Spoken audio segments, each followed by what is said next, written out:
Assalomu alaykum, hurmatli kanalimiz tomosha qilib borayotgan tomoshabinlar, parranda ishqibozlari. Ko'pchilikdan savollar kelyapti.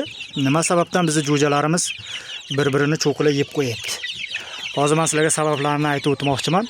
Jo'jalar nima sababdan bir-birini cho'qilib yeb qo'yadi? Bularga kalsiy yetishmaydi, vitamin yetishmaydi.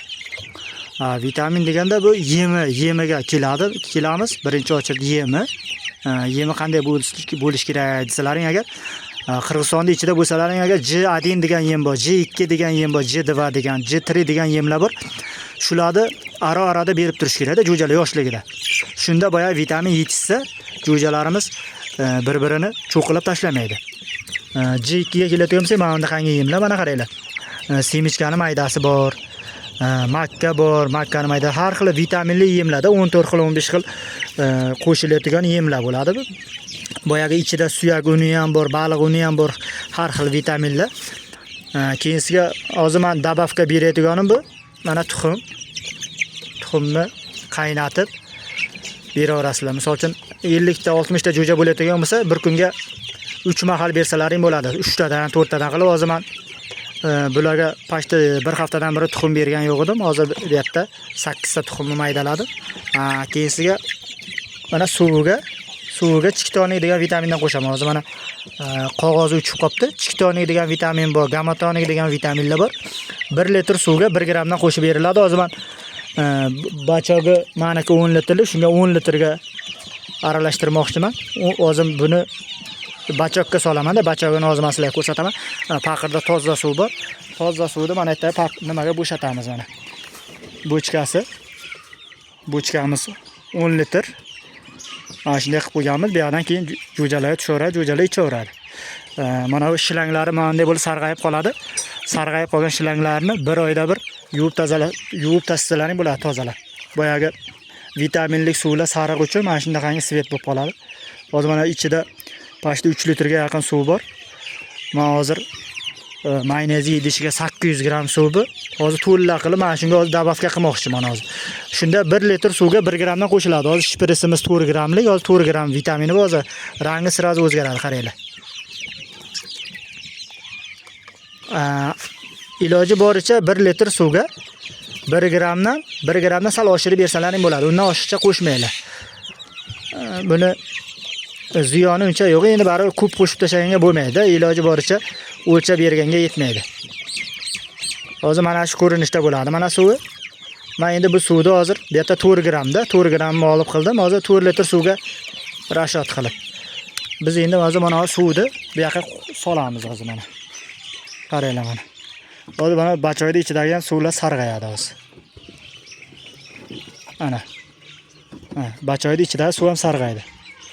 Hozir men bunga yana 1 litr suv qo'shib qo'yaman. Chunki 4 gram bo'lsa 4 litrga bo'lish kerak. Hozir bitta 4 litrdan kamroq. Hozir mana 4 litr yaqin bo'lib qoldi. Mana 5 litrga ham yaqinlab qoldi. Endi buni ustini yopib qo'yamiz. Boyaga ichiga xas-pas tushmash uchun. Keyinsiga mana bu yerda tuxumni beramiz. Tuxumni hozir jo'jalarga chiqaraman. Jo'jalarga chiqarib ko'rsataman hozir sizlarga. Qaranglar mana. Jo'jalarimiz hozir pashta 8 kundan beri tuxum yegani, hozir mana qaranglar. Tuxum yeyishini tomosha qilinglar. Ana ketdi.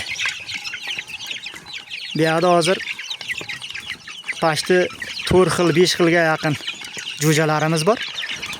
Tojjon bor, sariqlar tojjon. Keyin adlerskiy, serbristi. Keyinga bu yerda boyagi nima bor? Kitayskiy sholk bor. Kitayskiy sholkni prostoyidan. Xuddi u ham joydori tavuqda edi. Jo'jalarimiz. Tuxumni qaranglar yeyishini. Mana birontasida mana qaranglar. Boyagi yog'ini cho'qilagan joyi yo'q. Chunki bularga vitamin vaqti-vaqtida yetib turibdi. Suvida ham, yemida ham, shu uchun jo'jalarimiz toza mana. Bir-birini cho'qilab tashlamaydi. Keyin xo'roz tavug'ini ajratish kerak bo'lsa, agar xo'rozlarning dumi oxirida o'sadi-da, boya kalta bo'lib o'sadi, mana xo'rozcha mana. Tavuqlarga onda uzun bo'lib o'sib ketadi. Shundan ajratsa bo'ladi tavuqlarni. Yana ham qanaqangi vitaminlar bersak bo'ladi deganlarga, misol uchun ko'k piyoz bersalaring bo'ladiki, har xil vitaminlarni tegirmondan chiqarib bersa bo'ladi-da. Misol uchun suyak chiqarib bersa bo'ladi, baliq unidan qo'shib bersa bo'ladi, keyin yong'oq bo'ladi, mayiz bo'ladi, shulardan maydalab bersa bo'ladi. Shulardan maydalab bersalaring, boyagi jo'jalar vitaminga to'ysa nima qilmaydi-da. Mana o'sha tuxumni yeb bitdi mana.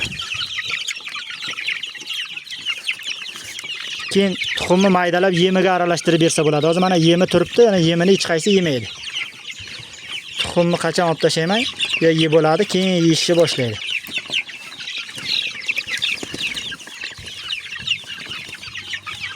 Shu ko'rinishda mana boqilyapti. Hozir bu yerda bizda 60 dona bor.